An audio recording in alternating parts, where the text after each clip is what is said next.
Hello, everyone. Hello, everyone. Hello, good evening, everybody. Welcome to another edition of Let's Talk About Cuba. My beautiful co-host Iskra and Oh, thank your you. humble host Riquet Caballero, or Cuban Libertarian. And happy Martin Luther King Day, everyone. Yes, happy Martin Luther King Day, everybody. For those of you that are not in the United States, today is a federal holiday. So today the post office is not open, the government offices are not open. Most companies give this holiday to their employees. They don't have to. So, for example, the supermarkets will open. It depends where you work. Obviously, hospitals have to stay open. But today is indeed a federal holiday here in America. Mhm. And that is because Martin Luther King, as most of you probably know, was a civil rights leader back in the 60s that was instrumental in getting some legislation passed that helped uh, minorities, especially the black minority here in America. Um, well, first, end segregation and have easier times when it came to voting, when it came to employment, education, etc. And it's just ending a lot of the systemic discrimination that was in place. Yeah. If you've probably seen it, if you're from Cuba, hi Saimed, thank you for joining us. Lolo, thank you. Jose Views, like always, thank you for being here. Yamile, hola. As you probably seen, if you're from Cuba, I know that my mom told me about it. Is back in the 60s in Cuba, they showed you the images of the dogs, the German shepherds, rintinting, the rintinting and the mangueras, the water hoses that they used on the peaceful protesters here in Alabama and Montgomery. They were crossing the bridge, or maybe there was another. A famous a university or a school where it was it used to be a whites only school, and then a group of black students were when the law changed, they were supposed to go to that school, but they wouldn't let them in, so they had to have the state national guard basically keep the racists from preventing the black students from going to that white school. There's videos of that. Those are very iconic videos. There was also the large march on Washington, D.C., where Martin Luther King gives a speech. I have a dream, the mountaintop. Um, let me, I have here, Iskra. Yeah. I'm just going to read a little excerpt from Encyclopedia Britannica on the basically just the significance and the legacy of Martin Luther King, and then we can get started. We also have a special guest Yes. from Atlanta. He's getting ready. Okay. But oh, by the way, Atlanta is where Martin Luther King is from. I mean, his house is here. You can go visit. You could before go visit his house. Now everything has COVID. Oh, I mean, the beer bug. So it's hard. But in Atlanta, there is also the Civil Rights Museum. So it's I'm in a special place for today. So here we go. In the years after his death, King remained the most widely known African American leader of his era. He was a great student of Mahatma Gandhi. That's why he was very much into non-violent protest. His stature as a major historical figure was confirmed by the successful campaign to establish a national holiday in his honor today in the United States.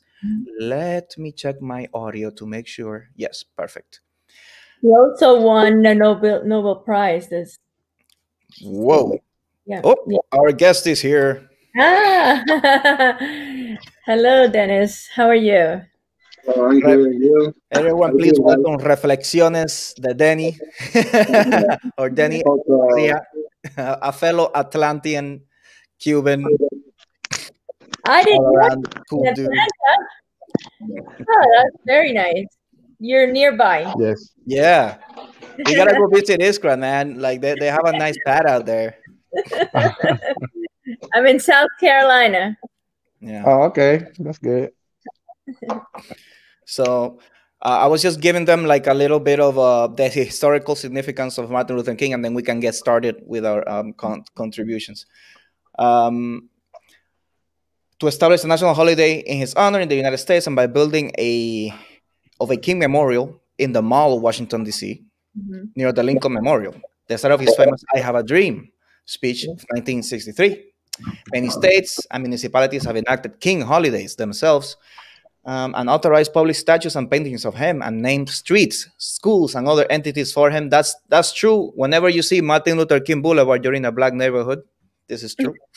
These efforts to honor King have focused more on his role as a civil rights advocate than on his controversial speeches during his final year, condemning American intervention in Vietnam and calling for the Poor People's Campaign. Later on, I'm going to touch on that, the Poor People's Campaign. The King Holiday campaign overcame forceful opposition, with critics citing FBI surveillance files suggesting that King was an adulterous radical influenced by communists. Although the release of these files during the 1970s under the Freedom of Information Act fueled the public debate over King's legacy, the extensive archives that now exist document King's life and thought and have informed numerous serious studies offering balanced and comprehensive perspectives. The two major books, Bearing the Cross and Parting the Waters, won Pulitzer Prizes. Wow. Subsequent books and articles reaffirmed King's historical significance while portraying him as a complex figure, flawed, fallible, and limited in his control over the mass movements with which he was associated, yet also a visionary leader who was deeply committed to achieving social justice through non-violent means. Although the idea of a King national holiday did not gain significant congressional support during the late 1970s, efforts to commemorate his life began almost immediately after his assassination. That's right, guys. He was assassinated. In 1968, Rep. John Conyers of Michigan introduced the King Holiday Bill. It started to get support, and then in the 1980s, wow, it still had not passed. In 1983, Coretta Scott King, his widow, and Stevie Wonder participated in the 20th anniversary march on Washington, which drew a bigger crowd than the original march. After the House and Senate voted overwhelmingly in favor of the King holiday by Senator Ted Kennedy, President Ronald Reagan put aside his initial doubts and signed the legislation in 1983. So they proposed the holiday in 1968, and they made it a holiday in 1983. Ronald Reagan signed it. After the House and Senate voted, excuse me, and then Coretta Scott King also succeeded in gaining congressional approval to establish a King federal holiday. Hey, Yamila, what's going on? Uh, uh, uh, Holiday Commission to plan annual celebrations. So the government actually does annual celebrations themselves. It's not just private individuals. Beginning in January 20, 1986. And then that would encourage Americans to reflect on his legacy.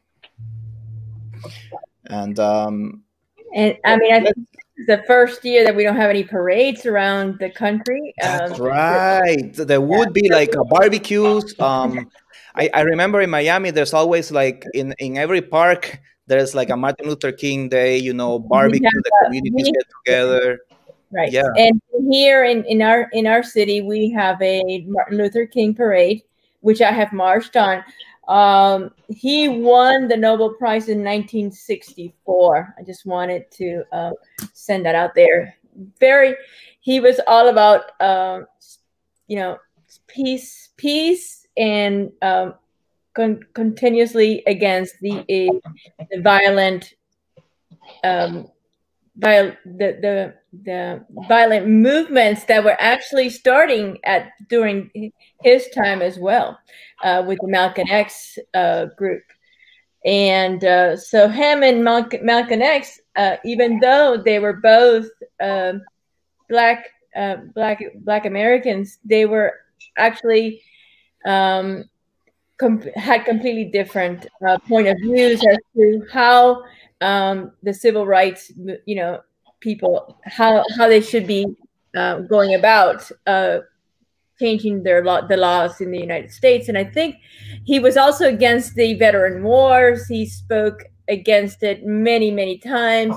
And I think that was actually one of his last speeches against, the war. And, by then he was not looked at very favorably in Washington, D.C., obviously, even though he became good friends with the president at the time. After he started speaking against the the Vietnam War, of course, then the administration kind of started giving him a hard time. Yeah. It's a very interesting. He had a very interesting life. He was a preacher. I've actually spent all day watching documentaries about him. I wanted to be. I mean, I had known about his life, but it's always good to go back and see, and refresh everything in your mind. And it was a very interesting life. He was a man that whenever he would speak, he had a profound movement of words, and he would just move the masses. And I think we saw that at that Lincoln Memorial when he spoke, and his famous speech about the "I Have a Dream" speech, which became obviously famous throughout the world. Just before, Danny, before you start, I wanted to mention something that you were right, Iskra.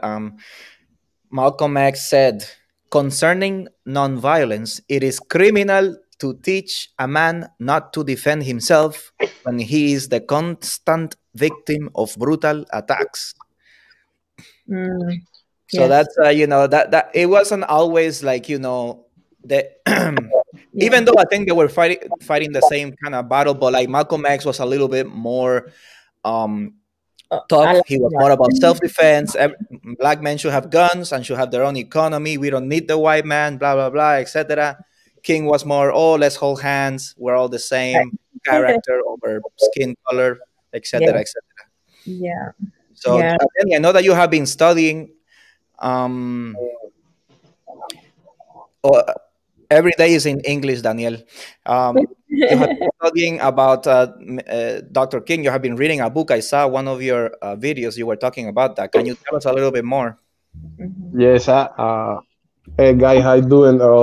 Man, the problem that I got is my English is not good. I don't know. Yeah, man, it's okay. Good practice. I can help you if you need. If you need to say something in Spanish, then we'll translate it for you. It's okay. You can say hola. Hey, so yeah, I started reading about Martin Luther King like a couple of weeks ago. I'm very excited about the book. He right now I can take it from I work with American people, so every day I come to work. I spoke with them about the situation that is going on right now in America, right? So I translate the book to nowadays. So what I can see from the new generation that we have, we don't have that power that Martin Luther King has. We need people like him. Yes. Because we're fighting against people, but we don't fight against the system. Right. Everything in America right now is about the system. It's not about Democrat. It's not about Republican. It's about the system that needs to be fixed. Absolutely. Yeah, so and a lot of people, especially black people, are going with Democrats because they supposedly help us better. They always trying to put law. The Republicans they don't pass the law. They're always against the law that Democrats has. But I say, okay, how long we have it has to take, or how long it has to be to a law to be approved, because we have been a lot of Democratic parties over and over and over, and the same thing happened when the Republicans is on the power. So they get like, oh, we lazy. I know that a lot of people get lazy, but we still gonna fight for our right. But say no, we need to be on the street right now because a lot of stuff need to be changed. And not because Biden win, we're gonna stop fighting, because a lot of things gonna continue happen if we not change the system.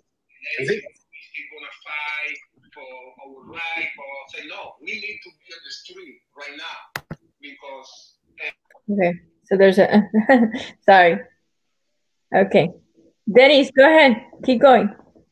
No, I'm done. I'm done for now. Let me organize more. So no, I totally agree with you, and it's you're right. Right now, we're in a historic stage in the United States. And when I look back at today, I'm telling you, I have done my homework for today.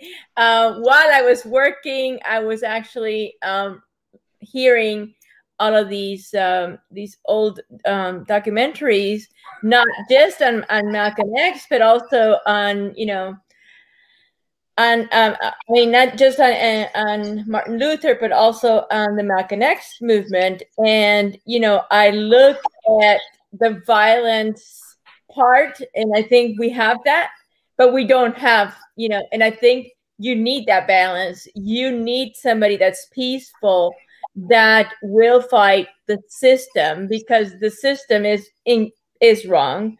If it was up to me, and I've said it before, and I'll say it again, if it was up to me, I would just take everybody out of Washington and start from scratch. Democrats and Republicans. It's not working. We need unity. We need them to work together. Both sides. There are so many issues that both sides need to work on together. And unfortunately, what I have seen, not just in the last 4 years, to be honest, with Trump, even before that, with Obama, even before that, I mean, Obama was in the House for 8 years and he couldn't get any laws passed because the Republicans were fighting him against everything. And before that also. So if we're just paying them to fight with each other and not work for us, which is what they're supposed to be doing, then we have an issue. But yes, I totally agree. We do need a new, Martin Luther King, and I so wish that there was someone out there. Jesse Jackson did something during his days, but they're getting older, and it's a battle. It's a battle that doesn't stop. And he was there when he got killed. Yes, he was there. He was there. Yeah. And for those of you who don't know me well enough, the reason why I know so much Black history is not just because I spend all day working. Hi, Yamila. Hey, hi. Not because I've spent all day, listening to all this history today, but also I was born into a biracial household. My stepfather was Black. And so I didn't understand about this colors, differences until I came to the United States when I was 9 years old. Because I had the person that I loved and thought of as my hero was a black man. So I couldn't understand why there was so much separation.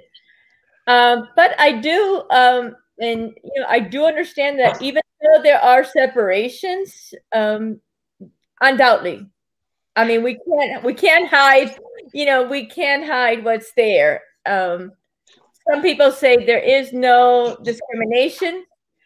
I I disagree with that. There are people that do discriminate. Now, does everybody discriminate? No, absolutely not. But is there discrimination in the United States? Yes, there is. And I have felt it as a Hispanic woman. It's actually discrimination all around the world. Right. It's totally different. Discrimination is race is different. Absolutely. But when we compare it to, I mean, a lot of the, Riquette, you started the directa stating that in Cuba, Cuba would use these what the police was doing to the black people here to scare people off. Now, That's right. I would love to know why they would use their dogs against the people and all that. Guess what? I lived that in Cuba. Yeah, that's the reason you're still walking in the building and the dogs still back you. I came in 1980 through the Mariel, and they would take their dogs and they would, they instigate the dog to bark at black people. Yeah, so I lived it back in the days, and I know there is still a lot of discrimination in Cuba. There, I no doubt. I have spoken to people that the best jobs. If you go to the government, there are very, very little black people in government. If you go to the hotels and the tourism industry, very little black people in those jobs, which are the ones that make the most money. So yeah, there is discrimination on there, and it's just hypocrisy from where I stand. But I want to hear from everybody. That's why we're excused. And before that, Yamila, 3 intervention. First, Danny, you need to read more about the men. I cannot tell you, just find out about that, okay? Yes. Second, the more relevant thing about Martin Luther King that everybody needs to remember, forget about it was a man with a peace and everything, was a man that never talked, never said a word against specific people. He wanted the peace for every single man on the world. Everyone. Never. That's the reason. He was so good or so ahead, they assassinated him. They couldn't handle him. They assassinated him because that good he was. That's what everybody needs to know about that man. And for all that, you remember what you remember, and you get pieces and pieces and pieces. But that man, there was no more right man than that man. And top of that, good looking and blah, forget about it. He gave. You know what I love about Cubans? You know what I love about us? That even though we're speaking another language, we still sound like we sound in Spanish. Like we still We're fighting. no matter what language we speak, no matter who, we're talking to exactly, bro. I got you. So I'm really, really proud to see my Cuban people. I'm making a viral tweet about that. This is the part where you be quiet. I'm talking. So I'm really proud to see, the regular people I see every day, talking in English, trying to do, develop in another language, another culture, and getting to it. About, Martin Luther King, he was the guy that wanted diversity for the whole country. He wasn't just fighting for black people. He wasn't just fighting for one entity. He was fighting for all, for all people. So, Rickhead, now I'm here in your channel, and I'm gonna start doing what you're doing, man. I'm gonna go against you, and every single thing you say, I'm gonna go against you. Because guess what? I love you, Yamila. I love you too. I'm still Jamila in English, Spanish, Cuban, stupid, whatever language you want to speak to. I'm in it. Good English too. But She got it all. look at him. He seems so quiet. So like, I'm not looking at her. I'm ignoring her. No, bro. Yeah, on this side, on Yeah, this it's funny that you say that, Yamila, because normally I do see, when we do these talks, so we do Monday night at 9 o'clock in English, and so it's me and Riqueta, the co-host. And just so you know, we started this because we felt it was important for everyone to understand what's happening in our country in every language, not just Exactly. I agree. yeah. Coming Yeah, in, we need that. Normally, now.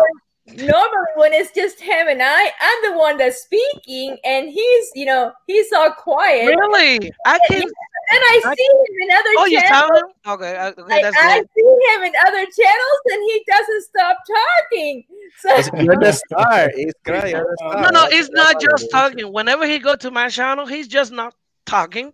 Oh no, he. Oh well, today's Martin Luther King. I'm not gonna stick to you, but tomorrow I'm gonna let it go like Frozen. I'm gonna let it go, bro. It's all out. Another one.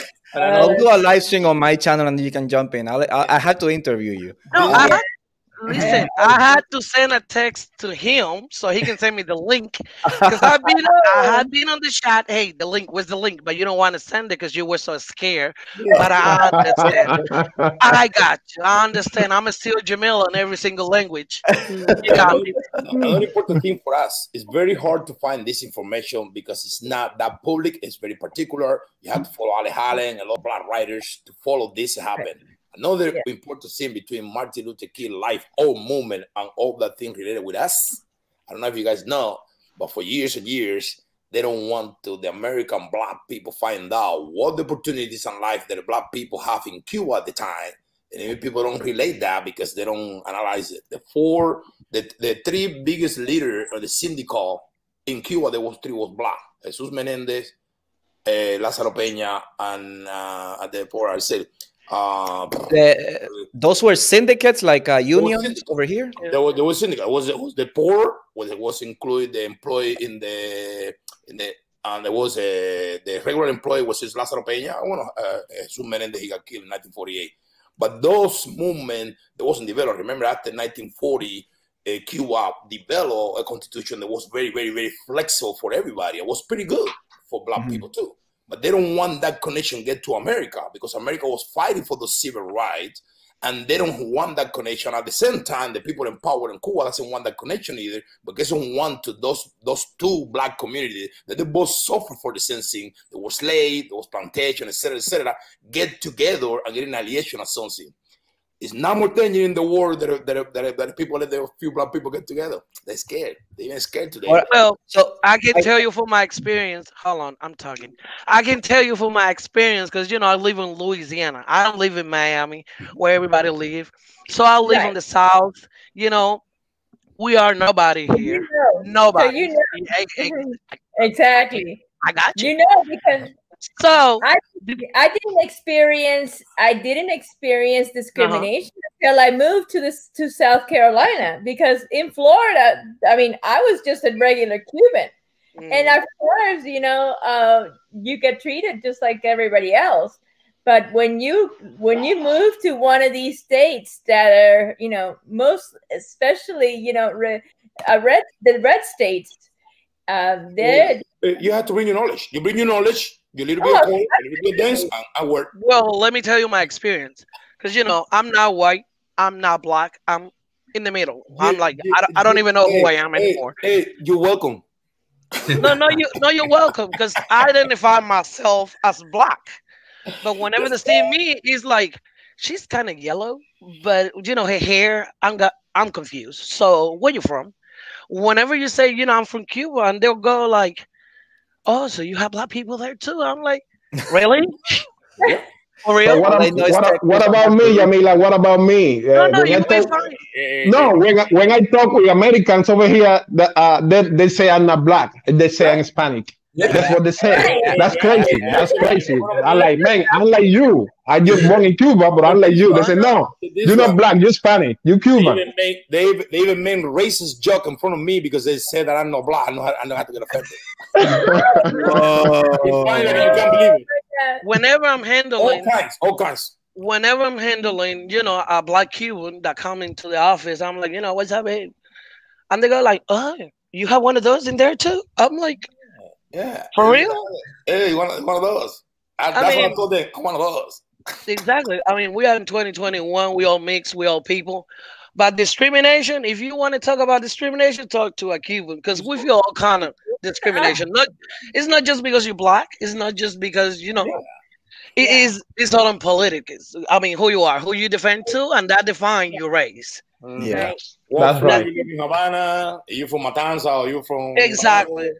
Yeah. oh yeah, Gente, discrimination. Races can be fixed. Education, things. I believe the Cuban community have that opportunity first because we all fighting to beat the dictators upside, but we all consider Cubans. I hope when we come back, when we beat those son of bitches, we became Cubans. I don't want to. When we come back, we became black and white again. No, because we're gonna be there. I I hope. think so, man. That's what I said. We had the chance. I think we had the Yeah. chance. We had the chance when we come back, Mhm. be no Hispanic, no Latin, with Cubans, and With we all Cubans, fight oh, and live. Oh yeah, man. That that was so confusing when I came here as a child. Oh. That you had to fill out those stupid forms. And are you black? Are you Latino? Are you black Latino? Are you a black Latino thing? Blah, blah, blah, blah. listen, Like, Yeah. I yo, don't want to become. I mean, Right, but then you're I don't want to become the okay. You was my friend USA because yeah. we were the same team, but right here, like the German charter Yeah. joke. Dude, and you know what's weird now is that when you're filling out these forms, example for I'm trying to get a house, so I'm filling out like the applications, and they are you Hispanic? Yes, and then it's like, what kind of Hispanic? Cuban? We have a special category now: Puerto Rican, Mexican, Cuban. We're like, yes, what are the? Those are discrimination behavior because that's the way it is. You don't supposed to fill out an application to get a job, to get a loan, or to get a something and put what kind of race are you? But Yeah, man. But had a screenshot They're for that. tracking it. I don't know why. I guess They do. I think it's because we're they doing. want to make sure that everybody leave where they're supposed to leave. Ooh, you think so? I think they want They us. don't want Man. it. They don't want it infected. They don't want it. We got one of those over here. Okay. I don't know, so- Fulano. I think By the way, I guys, think they like us because By the way, is a few days ago, one day in Miami. You guys watch it already? It's Martin. I'm sorry. Is a Caso Clay, Malcolm X. Yes. Yes, I saw it today. That one is a history. It's actually an event that happened the day that he became a champion. That is not even in the book. Right. It was very interesting. I've been to that hotel. That's in North. You need to see it, Danny. You need to get more black. Bro, Yeah. I tell I have to, man. I have to. in any I language, will. I will, everybody man. knows. I'm the man. I got all of them. Dude, Voy a poner orden. Going to put some order in line here. Jose joined us and hasn't been able to say anything. hey, good afternoon, Jamila. Good afternoon, Fulano. Good afternoon, Iskra, Rique, Cuban Libertarian, and Danny. Happy MLK Day. MLK has a quote that I think like is perfect for us Cubans, and he said, especially when we're trying to define what we want for Cuba or what we want to do, or for some people who do more, for people who do less.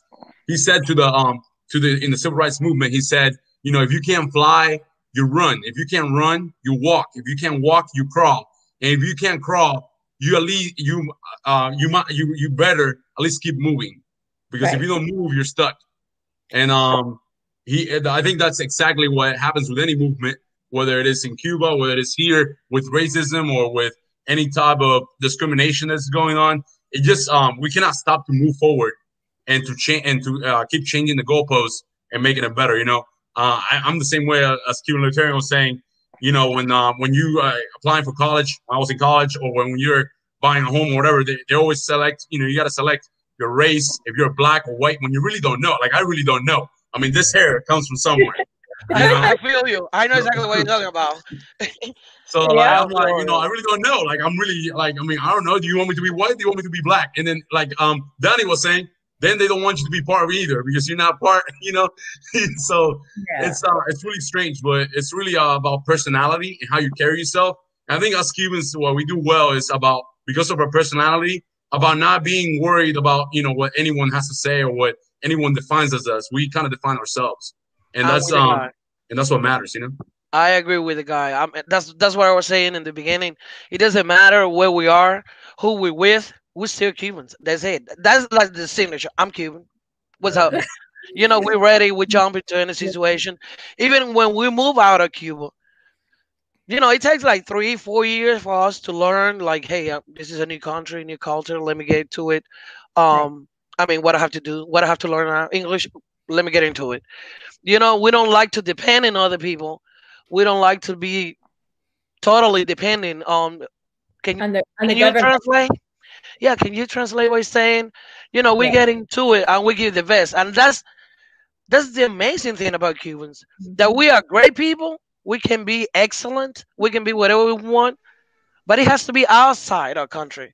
In our land, we nobodies. That's it. Period. Hey, say what's up, my friend? Here. So when you see people like Danny, Mhm. like Danny, it Yeah. really, really doesn't, impress me. Like, this dude is new. He just got here. He got personality. He's into it. Like, he's trying to be better, to be, at Right. his best. That is a way for Cubans. This is the thing to do. You can make it. If you did it, you can do it.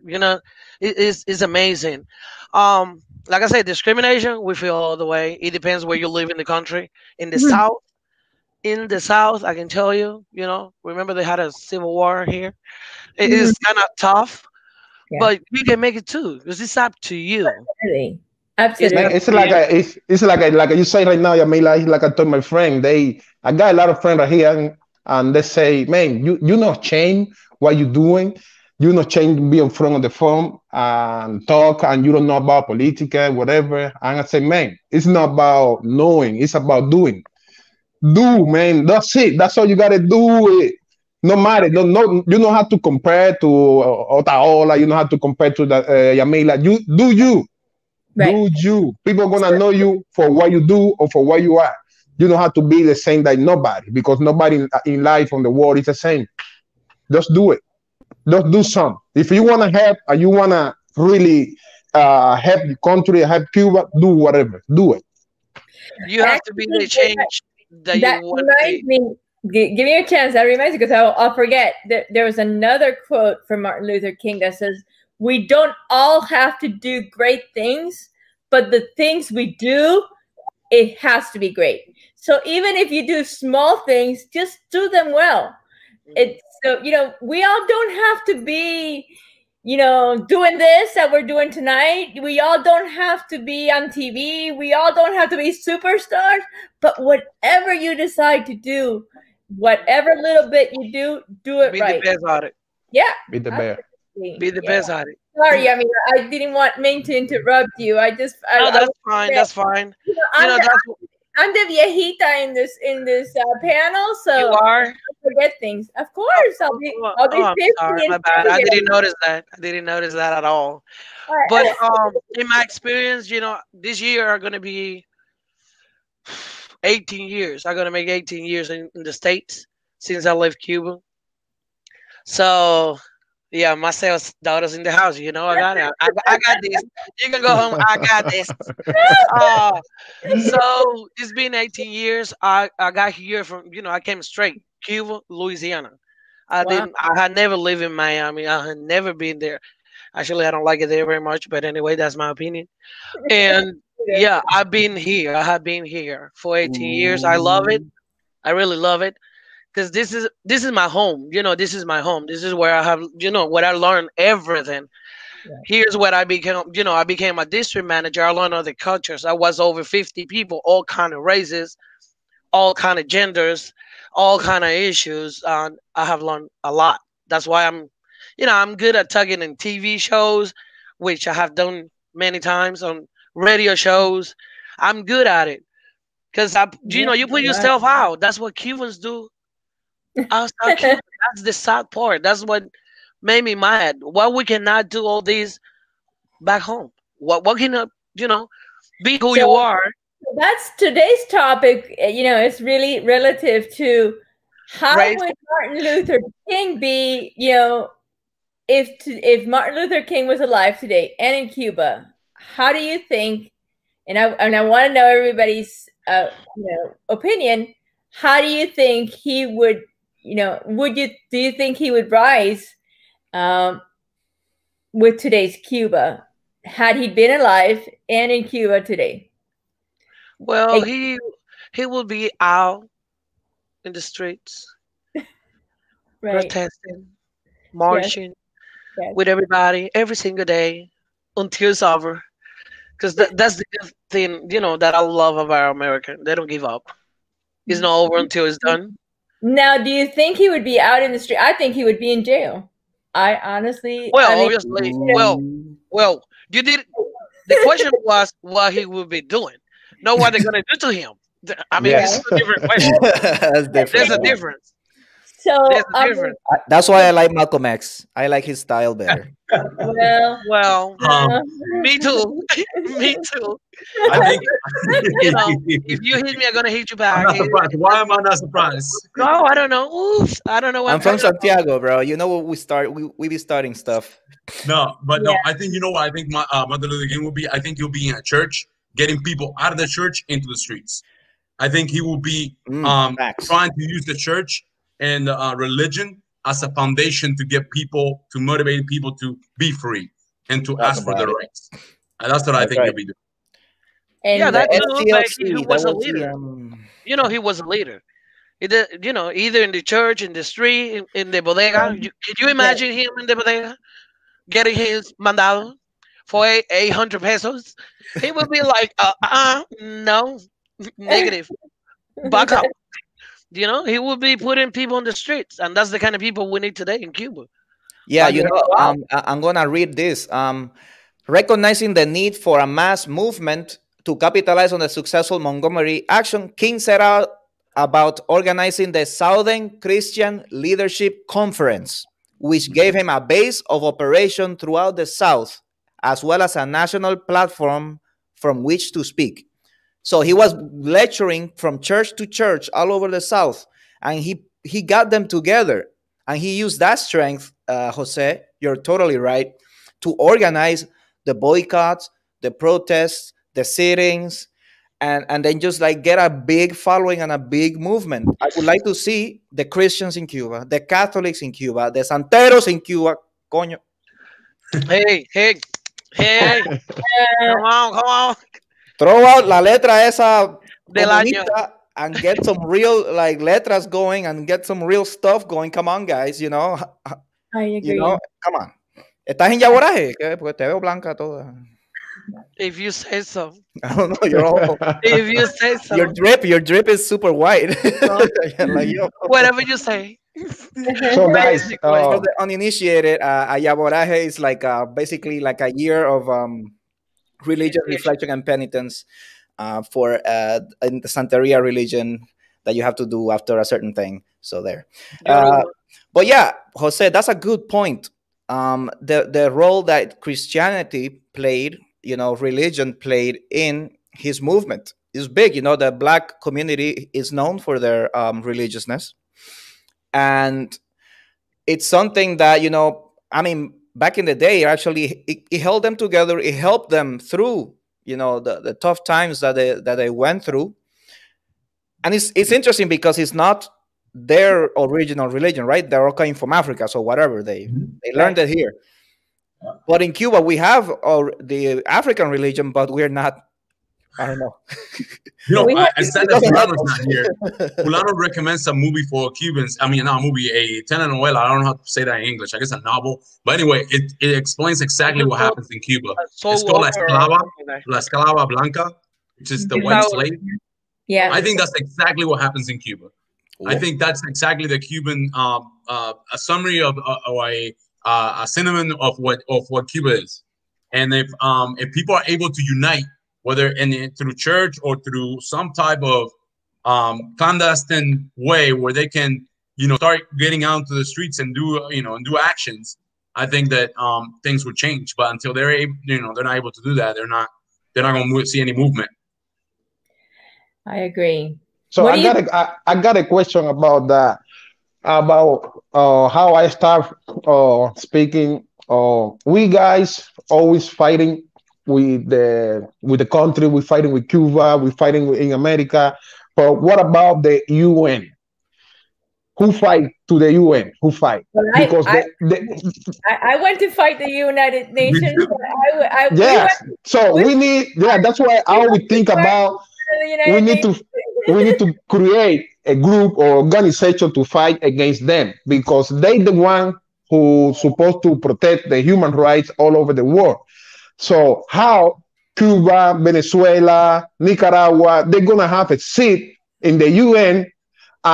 They talk whatever they want in the UN. When the UN know that in Cuba no right is respect, how we gonna fight through that? How we gonna do it? Because I don't get it.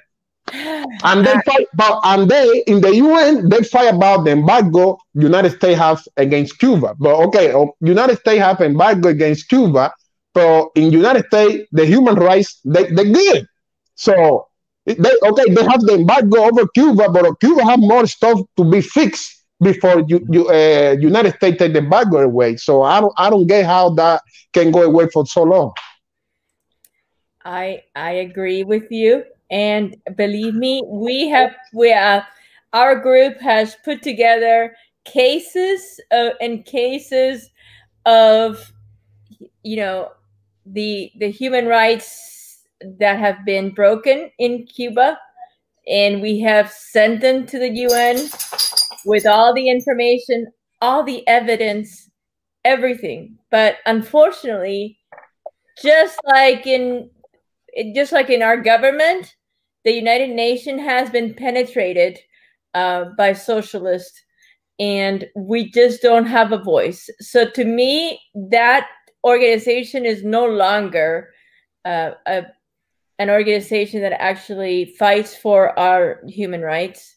Yep. It's we need to get rid of that and do our own organization. To be honest, Because those Honestly, people there's getting also a paid lack for of do nothing. They're responsibility. getting paid for do nothing, so I don't get it.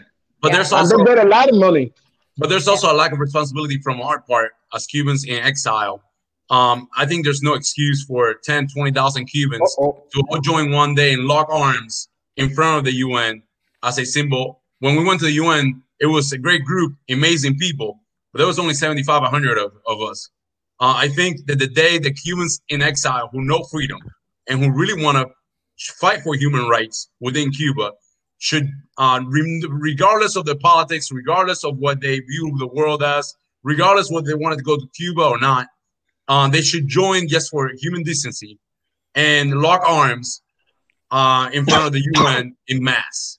And I think that's not impossible. I think that's very possible. It takes the inconvenience of doing it. And I think that lies in the responsibility of Cubans who are free. That's very true, Jose. Like, I would love for the United States to defund the UN. It Yeah. doesn't work for us, Me and too. we pay most of the bill. Number two, there is a lot of work and a lot of education that has been going and needs to be continued on the Cubans outside, because we come out here, but we drag some of the stuff from that terrible government. We keep it in our heads. We keep behaving similarly. We keep living, in a not moral way, immorally, without virtue. Like we lie to ourselves a lot outside. We say, "Oh, I'm helping my family. I'm helping my family, bro. Eso es una vaca." That's an excuse. I'm sorry, but it's true. Everybody knows it's true. In your heart of hearts, in the darkest night, when your head is on the pillow and you look in the mirror and you know what you're doing. Mhm. You know what you're doing. Well, on top of that, I believe we as Cuban has lost faith in that I organization. They haven't represent us. They haven't represent nobody. It's just taking money, sitting there doing nothing. Because what is going on in Cuba has been going on for 62 years. No, no, tell the me, war is not better because them. The war is better because of all Yes. of us. They yeah. haven't done nothing to They bring us haven't done together. nothing. They haven't done nothing. Whenever they see something wrong, they're just sitting there doing absolutely nothing. They don't get recognition whenever something gets better. It's people. It's Right. people. Sometimes with some people get to some positions, they forgot where they came from. What is your purpose? Why you there? You work for the people and you are doing nothing. You're ignoring the issue, and that doesn't make it go away. I think Basically, maybe Neil was alive back in the 1940s, so maybe he thinks like, "Oh, we don't have a, I the would Germans doing what they were doing, so the world is better." It's been more than 60 years, Neil. The UN unfortunately, is useless right now. Okay, unfortunately. the real power, the thing that keeps the world peaceful is the Navy of the United States in the Yeah, sea, stopping the pirates. it's like I said, the NATO. UN have like a 30 points, okay? It got 30 subjects, I don't know how to say. So it should be organization from them that have to go every country and make sure that all of those points they complete and those people follow them. But they don't Right. do it nothing. They're just Oh, sitting in the office talking like, or no, not talking, just listen whatever the president of the country say, and they don't go there, they don't check, they don't do nothing else. So I don't know why they're getting so much money and they don't help in the countries. Because it's a lot of countries, not only Cuba, it's a lot of countries that the human rights, I Yes. they're say, having violated. issues. Yeah, Are having issues. Yes. yeah, it's Like not you only just Cuba. mentioned it. You absolutely. mentioned it before we started going this. Venezuela. I Yeah, mean, Venezuela, Oh Nicaraguans. man. It's everywhere.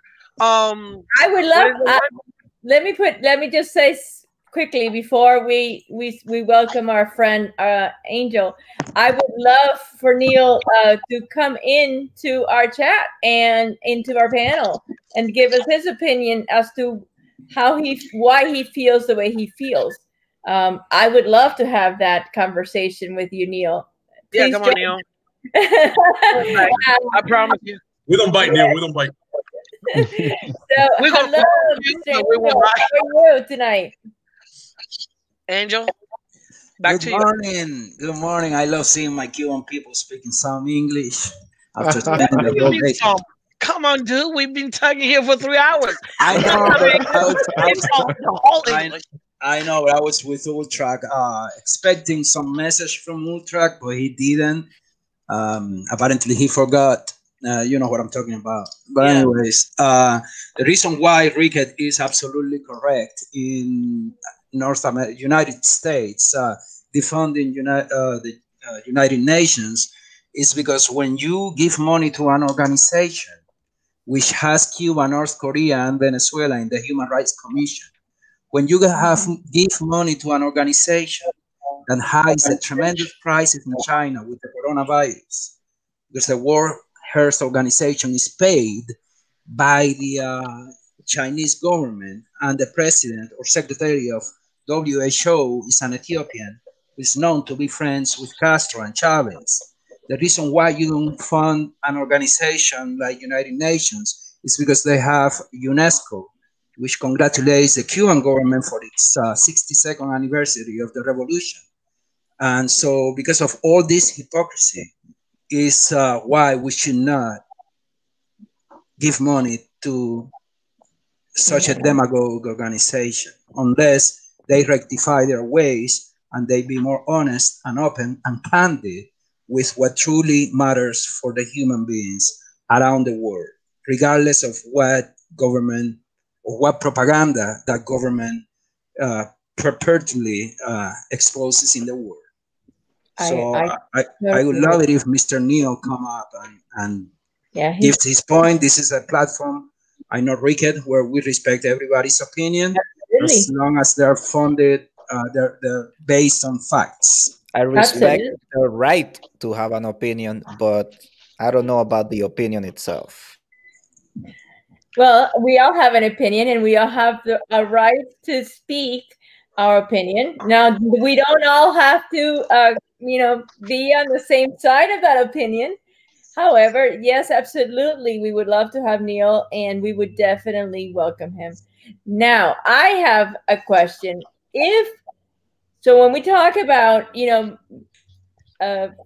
movements that are nonviolent, about in Cuba, I automatically think of San Isidro, right? I mean, that's the latest and the most, known movement that we have seen that is nonviolent within the last years. However, look at what has happened, and I do want to explain. There are a lot of American friends that are listening to us today, and they really don't have the background of what that movement is and what they have done. Riquette, if you want to give us a little briefing, I know you have all the history. Wait, we have Neil is in the house. Oh, great. Thank you, Hi. Mr. Neil. Thank you. Thank Hi, you everybody. for being here. I can't see Mr. Neil. Neil, please turn on your camera. Salud. Yeah. Or not. He pressed the wrong button. Yeah. Unfortunately. He's trying. He's at least trying. So congratulations. Good.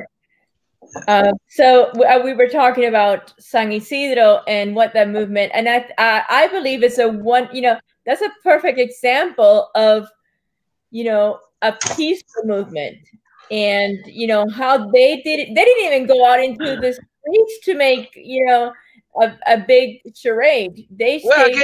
I can debrief you. I can brief you about San Isidro because they're Cubans. News, we all know them. We don't know dates exactly or whatever, but we know who they are. San Isidro is a group of people, a group of artists, a group of people that got together and say, "I'm tired of this. I'm tired of all of this, so I'm going to protest." They went to a hunger strike. Some of them. De acuartelados. Yeah, requesting a change. They request they let go, the free Dennis Solis, who is another guy, an artist too, a rapper, I believe it is, who's been getting crazy by the police, with all the harassment they do back in Cuba. Either you agree with me or you go to jail. So they all start protesting, requesting the freedom of this guy who is still in jail, until nowadays. He's still in jail. The government didn't agree with people protesting inside their house. They were on the street. They weren't out on any kind of business, disturbing nobody. They were into their house, inside their house. The government came, took them, separated them. Bye-bye, the end. That's basically what happened. Yeah. Well, MSI or the movement San Isidro started like 2 years ago when the Cuban government tried to pass a law. Actually, they did pass a law censoring arts, the way you express your arts. You had to do it from a revolutionary or government approved point of view, with censors approving whatever your craft was, whether painting or music, etc. So based on this, Luis Manuel Otero Alcantara started this movement. What's his name? Say his name. Well, Luis Manuel Otero Alcantara. Oh, there you go. There you go. Come on, dude. The mind, Emil. Listen, no, so what happens is he created this movement. Hi, everyone. Hi, Mr. Neo. It's okay if we cannot see you, we can at least hear you. No, that's not okay. It's okay if my camera isn't working. Is it okay with just the sound? It's not okay, Mr. Neil. Now we need to see your face. We need to know who you are. I think that the most important thing are the ideas. You don't. Is that really? Can I finish my idea? It's your rule, so. I disagree, Mr. Neil. When we speak and we are speaking about our opinions, we need to give our faces so that people know who you are. I am sorry, but I disagree with that comment. If you are more than welcome to speak here in our panel, but everyone that comes in needs to show their face. Mr. Neil, I spoke out of place. This is not my channel. This is Mrs. Kras and Mr. Cricket's channel, and that's the rule, so we have to respect it. Neil, but you don't have to. Okay, Iskra. What if he shows his face and then he takes it away so that at least we know it's a real person? I don't mind that. We just need to know who we're talking You just can't be a black square. We need to see your face. Real. Can you hear me talking? Is what is this? A computer generated voice? Well, Right. no, Bro, but you can be a you're secret acting agent like an from agent right now, bro. yeah, you can be anybody from the Cuban embassy in Washington Are you a D.C. catfish, bro? Is that what's going on here? No, Are you a no, catfish it's right now? not. It's Cyber, a not like cyber catfish. it's See not the like in glass Cuba. They say that in Cuba they say that the opposition is in the paycheck of the CIA. Uh-huh. It's not the other way here. You see, This guy's now. a total catfish, bro. I'm My getting they catfish getting vibes. paid money yeah, from exactly. Let Cuba me or see So that my something, because you right? pay concern is Neil and then you his can put it name is off. Neil, and he speaks. He's Okay, totally so Cuban. So I'm He's concerned. Cuban. He's Cuban. Definitely, he's So, definitely so with. I wanted to. I'm sorry. You I cannot wanted to say make it. a point between by differentiating the Movimiento San Isidro with the hunker downs. The hunker downs or acuartelados are the ones that started this hunger strike that Yamila was talking about. And just today, one of them sent me a beautiful video where all of them introduced themselves, and I posted it in all the pages. And what a great initiative, Ricket, to do this today, Martin Luther King Day, because what Iskra was talking about is being patently and persistently their message. It's about nonviolence. It's about um, peaceful protest. Luis Manuel Otero Alcantara and some of them are on the political spectrum to the left of where I am, but they're very clear that in a dictatorship, nobody has space, neither the left or the right. It's beyond political positions. It's a dictatorship, and it's not only artists. Remember, that's another beautiful thing about San Isidro.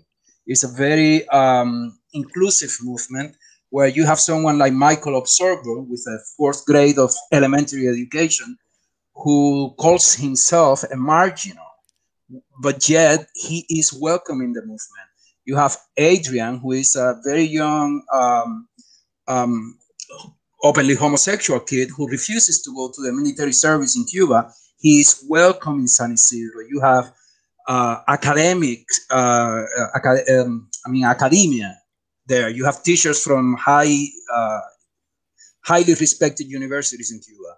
You have photographers, you have journalists. So it's a very comprehensive movement that represents the fabric of the Cuban society.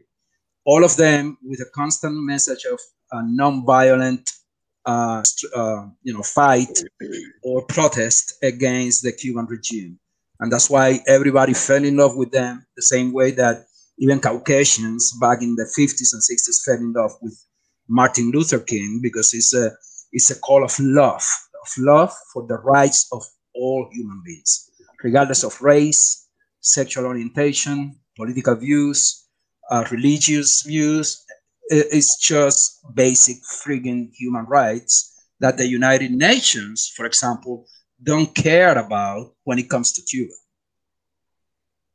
Correct. They inspired they inspired the biggest march I've seen in my lifetime. I'm 29 in Cuba. Spontaneous Um, marriage. and it was they inspired around 600 artists and young people to protest in front of the institute or the Ministry of Culture in Cuba to ask for changes. So it was the first. So anyway, so they're and like they like I said, extremely diverse, covers all spectrums of society, and very peaceful. So So And that's it was why. and it was the first Go on. time. It doesn't have to be the last one. I mean, what Joseph was saying, at least we learn how we do it, how we got to do it. You know what we have to do now, who we have to go against with, what kind of fight can we put on. That's basically what we learned with San Isidro, and we also learned that San Isidro is all of us. Is Right. all of us. Is every single one of us. They're not different. They're just Cuba, all together in one place, in one house. That was Cuba. Enrique, I have to go. I'll be waiting for you. Listen to me. Listen to me. I'm gonna be waiting for you in my channel. Whenever you come, be ready to fight, cause I'm gonna fight. Big Me time. too. I'm gonna fight. I love So, Ricket, and I Yamila, agree take with care. you. All righty. Bye bye. I know what You Jan know is what? talking about. I wanna show Neil what the UN is good for right now. One moment, please, as we do this. I wanted to read. I wanted to make a comment of Neil's comment. Can you put it back? Which one? Oh, this one, the catfish? I don't care if you. I don't care if you call me a catfish. He My meant to be. self-esteem He meant doesn't to do not call you a depend on. cyber catfish. My self-esteem does not depend on that. I agree with that, Mr. Neil. It doesn't have to. However, your He self-esteem no, doesn't he mean. was answering to a comment Yeah, that yeah. is The up there, but comment it wasn't that meant to him. It was meant to you, Angel. no, it was meant to Ricket. It Ricket was was for the you. one who called him catfish, not me. And he's talking about his Well, self-esteem. whatever. Bye. I'm leaving. We're in the Pleasure. Yamila, South. bye. See I you know around. catfish. Hope to Apparently, that back self-esteem, every Monday night at 9 o'clock. that self-esteem Neil, is not enough to come up and show your face. That's the you point. gotta show your face, bro. Yeah. Yeah, bro. You know, you gotta have coconuts, bro. Come on, show your face. When we show our faces here, we are completely renouncing to ever going back to Cuba. You must understand that what we do That's the thing. I know. has I know. consequences for us and for our families in Cuba. So it's the He's a least we can ask catfish from that them. wants to go to Cuba to eat more catfish. That's what he wants to do. Ricket, Let's show him. Let's show him what happens when we let Cuba in the UN. Hold on one moment. Here we go. On behalf of the U.S. and to the United Nations, it's my pleasure to welcome you to the UN and the ECOSOC chamber. A few weeks ago, Cuban President Miguel Diaz-Canel came here to the United Nations and painted a rosy picture of his country. Classy folks. As a paragon of solidarity, democracy, and human rights. To the more than 5,000 Cubans who were arbitrarily detained for political reasons in 2017, this is a sick joke. More and more, Cuban repression relies on raids of activist homes and offices, short-term detentions, and public denunciations known as repudio, which I think is what we may be seeing right now. As we sit here today, can you please remove them from the room? See, Americans, they don't know how to I'm deal going with to these. pause while security removes the disruptive elements from the room. Yeah, just like BLM, just like Antifa in the UN. Nick, can you please ask? Cuba's political prisoners are a clear and unambiguous sign of the repressive nature of the regime. Their imprisonment represents a blatant affront to the fundamental freedoms enshrined in the Universal Declaration of Human Rights. President Trump is taking action to hold the Cuban regime responsible for its human rights violations and supporting the Cuban people's aspirations to live in freedom. Today, we come to the United Nations to remind the world that today, in Cuba, there are political prisoners. They come from all over Cuba. These men, these women, activists, lawyers, workers from different faiths and different walks of life. They are united in their quest to speak out for a better, freer, and more democratic Cuba. For themselves, for their children, even for the people in this room who persist in disrupting this event. So yeah, that's what you get in the UN. Mr. Neil, we're not okay. We understand that saying that Cuba is a dictatorship is not big news. What we are saying is that the United Nations is not doing their jobs because the Cuban government does not go by the basic human rights of every single citizen in the world. That's what they're supposed to be defending. That is what that organization was done for. They're supposed to be defending the human rights of every single person in the world.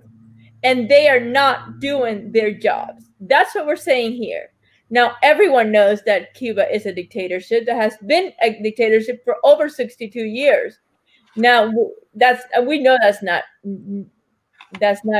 great news. But what we're what we're talking about here is what the UN is supposed their job and what they're not doing. And we have a new panelist joining us. Ramon, welcome. How are you? Hey, good night. Good night. Hey, good evening, guys. Good. How are you? Oh, I'm okay. Doing all right. Thank you for coming. Hey, Jose, what's wrong, my guy? What's going on? Jose, do you know who am I, right? Jose is not. Come on.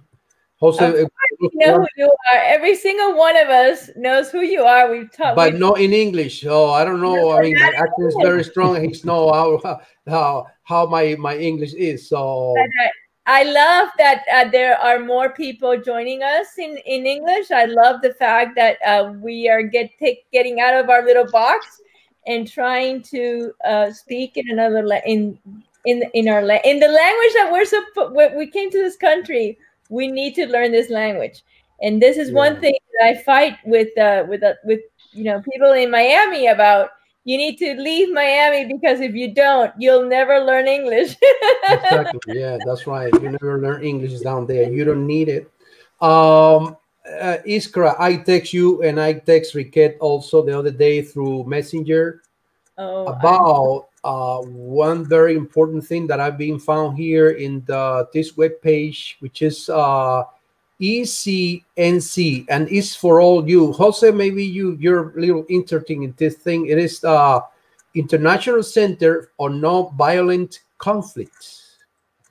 This is very, very important institution. Riquet, can you look at it? I highly recommend it. I agree with him. Like he showed it to us in Uruguay live, and it's amazing. I think it's every Cuban inside of Cuba who's a dissident should get that or should visit that. That one. Thank you, Riquet. So look at the bottom. So this is very important.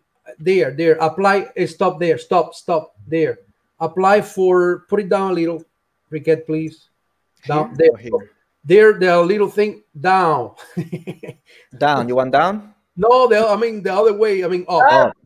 Okay. Here. So apply now to ECNC 2021 participant lead online course of civil resistance.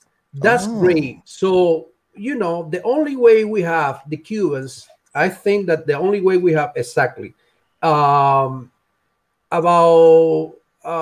to be free in one day in the future, maybe tomorrow, is to learn a little more or to act a little more about all this technique of civil resistance, the civil disobedience, etc., etc. I've been learning. I've been reading about civil resistance, civil disobedience for a while, and I found recently this big institution, and this is a very good course, very good to go through, because it's gonna last for a little more than a month. And if you look at the program, it's very instructive program, and maybe we can sum us off. I'm just thinking it's free, and we have to have some time to go through, and it's very, very instructive. And we're gonna, I mean, Cubans, we need to go there and learn more about it, because this is an international institute, and there's gonna be other people around the world who certainly just know about it. But in our case, it's very, very important. So I just came in to remark this important event that's going to happen in it started in the beginning of March, I believe, and yeah, it's going to be great. So maybe you are a good English speakers guy, can go in and learn a little more about it. What do you think, Riquet? That sounds like a great idea. I'm going to check it out. Check it out. Check it out. The blogs, and it's gonna. If you have a time, if somebody have a time, videos. maybe. Yeah, the videos they post are amazing. They're very inspiring. They show other movements, civil disobedience movements around the world, very similar to Cuba, how they've achieved, getting rid of the dictatorship. And I also put the link on the chat, so you guys can also go and check it out. So there you go. Thank you for so much. Yeah, I did not know about Ramon. Thank you so much for letting us know. I didn't get your text. You might be sending it I will send you a friend request because I think there's another Iskar Perez without my second last name. So that you might be sending it there, but I'll look you up, and so we Yeah, can I don't know if we're friends in Facebook. I think that we're friends, but I text you through the messenger, and yeah, I put the link there to take a look. So yeah. it's very good resource to learn Okay. about our the only way we have to be free. Maybe tomorrow, maybe I agree. in a little while, to resist the oppressor of the dictatorship we are suffering from all those years. I agree. That's Thank great. you. Yeah, it's a great information. So who else wants to talk? Hello. Danny. Yeah. I gotta go, guys. I gotta go. So my kids need to go to bed. But I'm gonna spoke my last talk.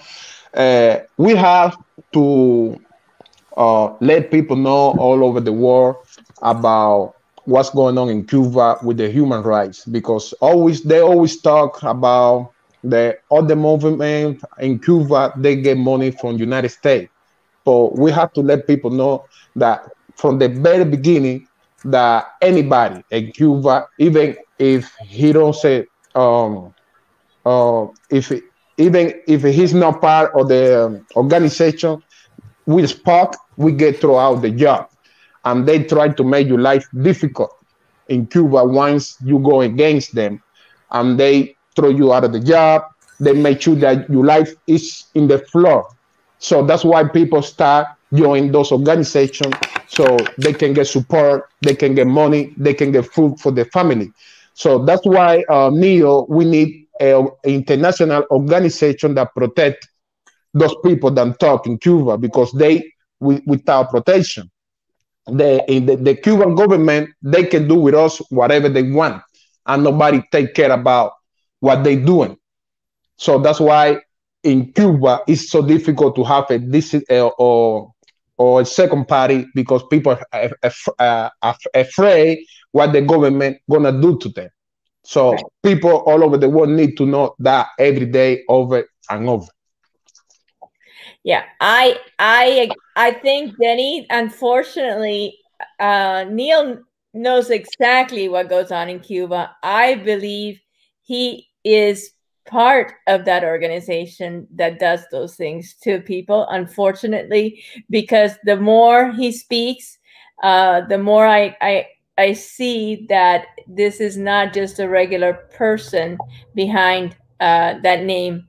So unfortunately, we just I'm not even going to pay him any attention, and I'm not going to answer any more of his questions. What he wants, it's actually for us to do that. Yep. And we're not going to give him any more. We're just going to forget that he's there. Yeah, but it's people over watching us, so we have to let them know that what happened every time that somebody speak in Cuba, you get thrown out your job. Absolutely. So that's And what they do. that's that, and that was my point, right? So how would, if Martin Luther King was alive today and he would speak, because in many occasions he spoke against the government and here in the United States, so what would be the consequences of him doing that in Cuba? Well, If we don't have a outside organization, it would be the same as San Isidro, as Ferrer. It would be the same as any of the other dissident, because we don't have protection in Cuba. Nobody take a look what's going on over there. If Martin Luther King today, he was in Cuba, he will be dead or he will be in jail. Absolutely. That was my point. I believe so. Even though, I know Jose's view is great. He would be inside a church, but we've seen how they burn down churches, Jose. I mean, we've seen how they put pastors in jail. We've seen, so anyone that speaks against the regime is going to get some sort of reprimand. So that was my point. I mean, I hope one day we do get someone that can speak, you know, within the church and can unite people just like Martin Luther King did one day. But with this regime, they're just they don't want to lose control. The minute they see, just a group of people getting together, they're going to go after them. Unfortunately. Yeah. Even for the civil rights, they're not allowed to. I mean, Martin Luther King was a fighter for the civil rights, not for the political rights. So in that matter is where you empower the people in the beginning to fight for the political rights. I mean, for the civil rights before the political rights. Which I believe is what San Isidro was doing. I loved the San Isidro movement because it was a cultural movement. It was a social movement. It was not a political movement. Exactly. That's what I love, and that's why I think they connected with so many people. Exactly. But look at what's the reaction to the civil rights, just fighting for the Denis Solis in jail, incarcerated, and them. It was just a claim for them. Right. And what happened, for example, in Santa Clara in the middle of the year, where the people from the market start walking on the street toward the governor office. You know, if you remember, that was very important. It was not for political reason. It was for civilian reason. And that's the beginning of the people empowering. When you empower the people for the civil rights, then coming back for the political rights, because the people grow and grow and grow. What happened with the Santa Clara protest? It finished. And they made the governor come out of the office. And it was very important. It was one of the most important that it passed silent. We don't know too much about that protest. However, San Isidro was a little more sounded because it was in Havana and other etc. But there were like a 500 people walking through the Santa Clara's old street. I don't know if you remember that. And they were not satisfied with the governor, and they walked to the first secretary of the Communist Party in front of the office, and they made her to come out, make an explanation. That was amazing. That was really a great walking on the civilians' rights. It's a great example of what happened in 2020 in Cuba, and for example, the hunger walking of Moa. And there's things that we don't pay attention too much on this. There was in Moa, there in the municipality of Holguín, people walking to the popular power. How do you call that? Poder Popular. Yeah, I think that you call like power. So your office, walking, asking for food. And they call this walking the walking for hunger. So those things. That's why this information that I just gave to you is very important to learn how to encourage people to fight for the civil rights. So Martin Luther King, today his day, and it was a great example because he made thousands of African American walking along all the country for fight for their civil rights, for the civil rights of the African American, and that's what. But they never was a repression. He was killed, but was allowed to do it. Is versus repression here and the civil right here before the political rights. This is not a class, of course, Jose. This is not a class for you, my man. I can't give you a class, my man, but there is a little break, there is a little gap in the middle to make people a little more empowering on the civil rights in Cuba, because we have many thousands of necessity to fight for the civil rights. Can you imagine people fighting for the water? For the water, we have no water in Cuba. So imagine just 5,000 people fighting for the right to have a water in central Havana. Yeah. And this is an important point to make. Thank you, Ramon, because around the world we hear how good our medical, the medicine, things are in Cuba, how we have free education, free medicine, how we, this, it has become where other countries want to be like Cuba because of all this incorrect information that's out in the world, especially the European nations. I mean, let me tell you that they love the Cuban government. And you go around the world, which I have gone, and what you hear about the Cuban government is all like, wow. I mean, I say to them, have you ever been there? Have you ever lived with the people, not go on as a tourist? Have you ever gone to live with Cuban family, to go through the struggles they go through on a daily basis, where a mother has to stay up almost till 3 o'clock in the morning sometimes because, the water comes once a week and they have to go up on top of the roof to collect water in a tank. Mm-hmm.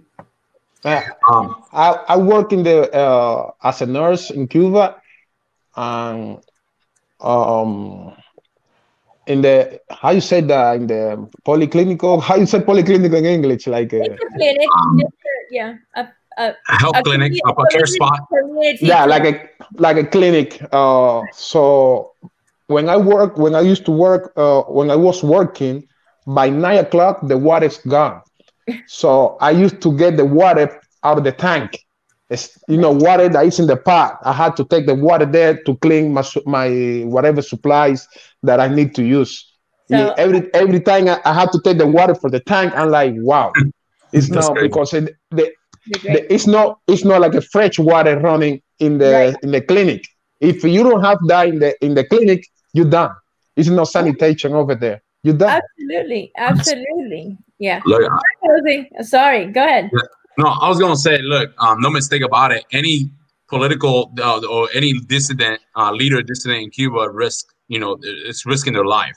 I mean, there's already some that has sacrificed their life, like Paya, like Zapata. It's definitely a factor, and it definitely happens.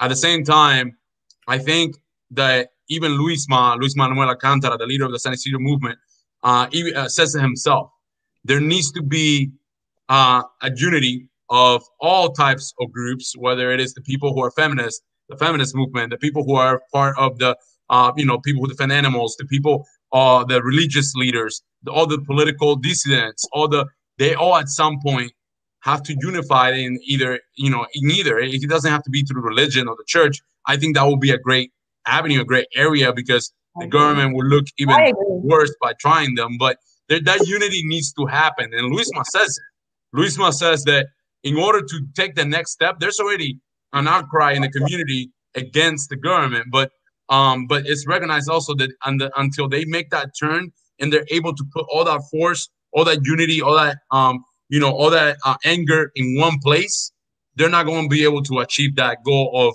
making changes or making people making the government shake. And that's what I was kind of meaning when I said MLK. He may be dead, or he may be, if there was an MLK in Cuba, or he may be in jail. But he also could be uniting other groups that maybe are completely opposite of him to do an action or to be together to resolve something. And I think that's what's missing. It's even is missing outside of Cuba. Imagine in Cuba, where you have spies, where you have Cubans, the government infiltrating any group, any type of dissidents. It's tough, but it needs to happen. Guys, I have to go, and Fulano is here, so I'm me too. I'm not needed anymore. So I wanted to say one last thing today.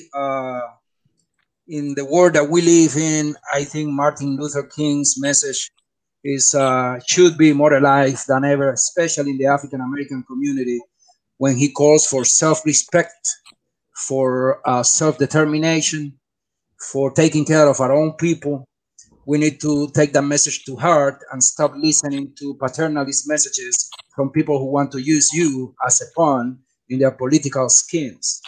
And in that sense, I think Luis Manuel Otero Alcantara and the San Isidro movement are a very, very good, vivid example of Martin Luther King's message in people who want to make a better world for all human beings, regardless of everything. Have a good night. I love this Thank you, Angel. video. Ricket, great initiative. Thank you, Iskra. Thank you.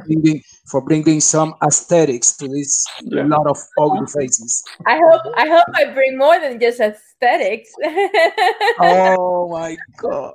You got me there. You got me so good. I see anybody who listens to you for more than 5 minutes immediately take a palpable perception of your brain. That is a given. Thank you. It's the seriousness in the Cuban genes that I cannot hide. Dale un beso grande a Guille. I love him. I love him very much. I will. And you are beautiful people, all of you. And thank you. This is copying Ricket. He said he got a better cigar than you. Goodbye. I love you guys. Thank you. All right, guys. I need to go too, guys. And that you have to go. Thank you very much for joining us. It was a pleasure having you here in our show. Please come back anytime. We are here every Monday at 9 p.m. So join us whenever you have. Yes, I will. Time, please. And it was great talking to you today. Thank you. All right. Thank you, guys. See you next Monday. I will be there Monday, okay? Just like that, right? You also have to read the book Roots. Roots. Okay. I will, man. You need to. I didn't know I didn't know you was that below the tank. I need to. Okay. Danny, your YouTube channel name is just like that, Danny Echeverria. Yeah. No, it's Reflexiones de Denny. Okay. Denny's Reflections. Denny Reflections singing. Dennis is my neighbor. He's from Cohiman. Oh, really? Yeah, from Cohiman, yeah. He's right there. I knew. All right, guys. Big loves, big hearts, okay? Thank you, Denny. Yeah, very good topic. Very good topic. Martin Luther King is somebody that everybody should learn from. That guy. That guy was amazing. Everything he did, whatever word, like the one that Jose started his intervention about the movement, running, fly, crawling, and moving. He was so clear in his message, and it's today. Today, everybody should follow that. Yeah, I think we need it today. I think we need it today more than ever. Our country is divided in two, and we need to come together. And when we look back at that era, at some point, it was Jews, it was blacks, it was whites, it was Hispanics, it was everyone that said, enough is enough. Let's come together. And we need that today. We need more unity in our nation. We really do. And I pray to God that that as we look back and reflect on his life and what he did during that time, that we can actually he escaped high school to go straight to college. Yeah. By 18 years old, he was already a minister. He substituted his father. He started to spread the word. Everybody understand what he said. He went to a Boston college to get some special treatment after he was in Alabama. All the things that he passed in Montgomery, everything that he did was ahead of his time. Even that really altruism that he did to walk and receive the violence. The guy was stabbing. The guy was like, his house was bombing when he was in jail. He passed for every single thing that any man could be scared. And I think, something to take into consideration, let's understand. Now, he was for peace. However, he was very straightforward and very tough on how he planted things. He was not he was a tough cookie. He got locked up for the first time. We're going to debate. 1956 was the first time he was locked down. He was locked down like 10 times after that. And he was locked down here, locked down in Chicago, locked down in Florida, locked down. He don't care whatever he was to make his word, his things, his thinking, his thought, to moving, to translate it to people and face it. And he actually faced death. He was not, and he was not afraid of it. He never was afraid. Never was. He actually said one of his speeches. He said, "I'm like everybody else, would like to live a long time, but I'm not scared. I'm not afraid to die." Right. Absolutely. He was a man. He was a man for sure. He was. But the world wasn't ready for that. But we are ready. I think we're ready now, and I think we need to make it happen. I think actually Cuban situation have the platform that we're doing it, and we do it that way, within the way that we can eliminate the dictators, the races, and a little bit of discrimination at the same time.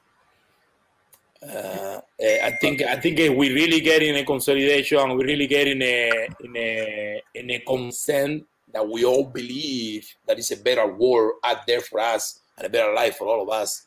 We can live in a good night. And plus, we have a beautiful island. In my opinion, also is there his witness. I believe we don't even need an army. We don't even need cops. We need cop with a little tongue, and that's it. No gun, nothing. In the island, everybody la. That's it. Yeah. Well, no, I'm serious. Okay, Cuba supposed to have enemy. The enemy that we have from the revolution was the one that they created for us, for the city place. Because reality, we never had enemy. They want to beat us. We send people out of Cuba to fight somewhere else. That's the reason we need army. But the Cuban never is being only the invasion. If you really pay attention, guy, I know it's sensitive because it's related with people that fought for the same that we fight today. But in Playa Girón, it was 1,000. I think it was 1,200 something people, and 1,100 something get caught. In 72 hours. 100 versus, I don't know, 20, 30,000. Exactly. It was not a fight. It was not a fight. And there was what it was, but it's a Cuban reality. Cuban people never was trained to be invited for nobody. That was the mentality the communist state give it to us to have the justification to have an army. But in reality, we don't need an army, especially because in the island, beautiful island, that we all like. When was the last time the Cuban people get out of there and try to do something? But they forced an argument to our people to do that in 14 years of war in Africa. And that's what the mentality they had to that. But reality, if you really think how Cuba could be, what is the progress to every Cuban people? Progress. Go to work, try to make your own business, try to be an entrepreneur, try to do progress for yourself and your family. What was the last time that we tried to be involved in any war or whatever? What was the last time you made a group of Cuban terrorists, for example, or a group of people tried to join something that is danger for the whole entire world? What is the last time you find a group of Cuban people? It's not even, put it away, it's not even an official organized Cuban crime. It's not. In serious. It's not a cartel, a Cuban cartel, except to the government. But it's not an official in the world. Italian coming to the United States, they made their own Cosa Nostra.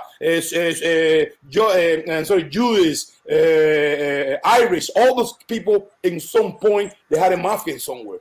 Cuba don't even have a mafia in Miami. Well, that's not what the Cuban government says. No, it's because they don't want competition. They don't want competition. Let me tell you something, Fulano. Let me tell you something. In New Jersey, we were big.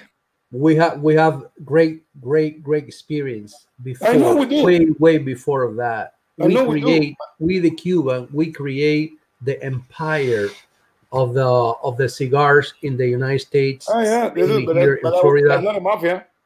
It was not a mafia. It was it was the big industry of the tobacco from 1868 after the first liberation war in Cuba till 1929 with the Big Depression. We create here the empire, the machine of the money makers in all Florida, one of the most prosperous industry.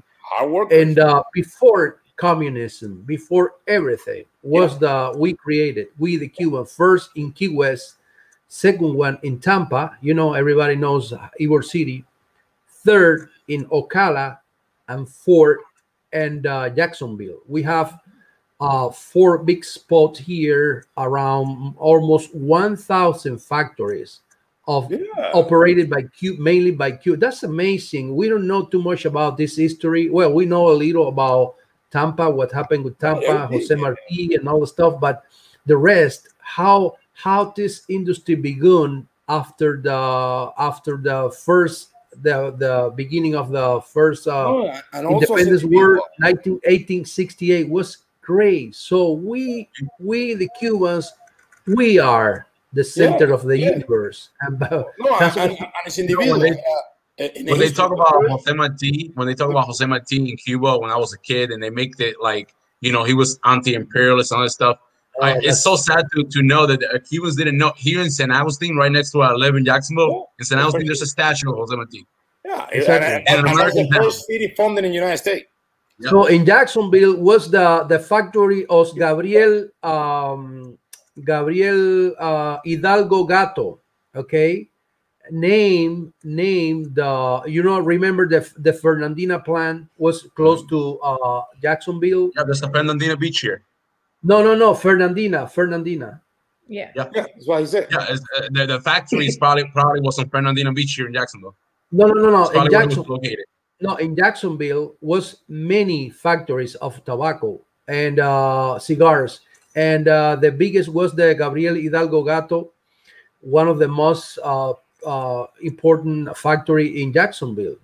Well, let me tell you, yes, we made it. We made it here. We made it, and we create also another paraphernalia industry, which was the hotels, the bakeries, the many other things around the industry of the Havana, and that's beautiful history about the Cuban nationality. We have to learn a little more because we are very focused in what happened with in the last 62 years, but we were a big nation before. So, and this is a big example of what we did here in the States.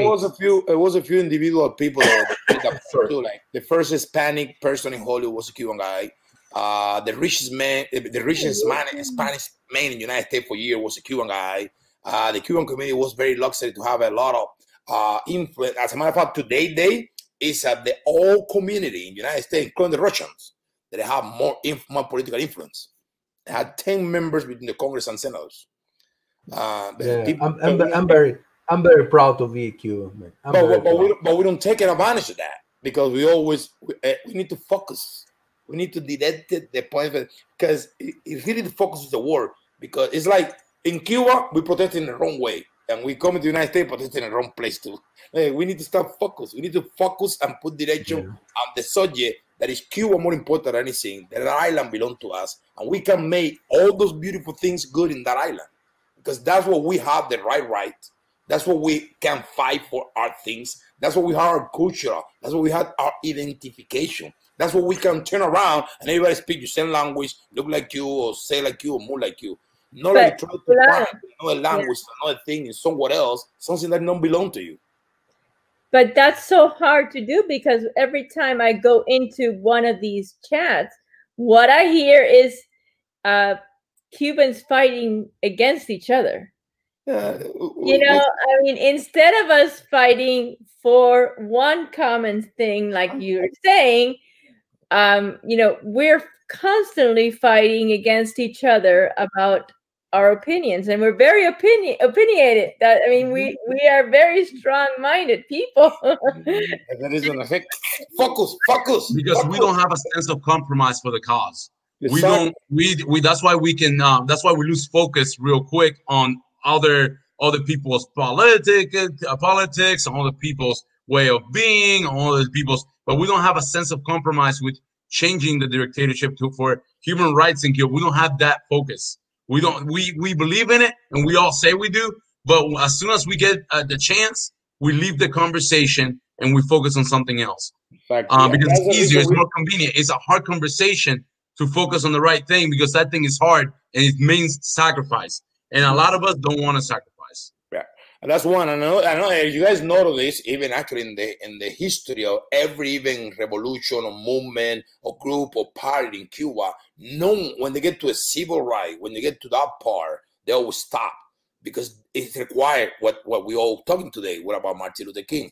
As a matter of fact, Jose's witness because we created a document, and that document that we create, we try to embrace that. We try to tell people it's better to fight for your civil right because this is a right that you have as a human being to live, and also it's more qualified to the Pacific fight that, or this Pacific fighting that we try to promote, and we all agree. Like me, I don't want the war either. I want it for different reasons.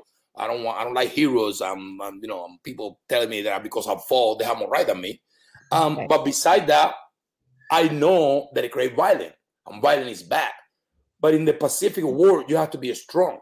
Not because you fight pacifically and mean that you can get beat. You have to create a system that it has to be strong enough to you fight have meaning, and you fight can follow.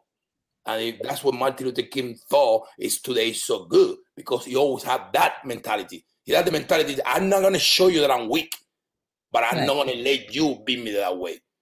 And that's the reason he took the time that he took in jail. Even when he gets stuck, it was a guy.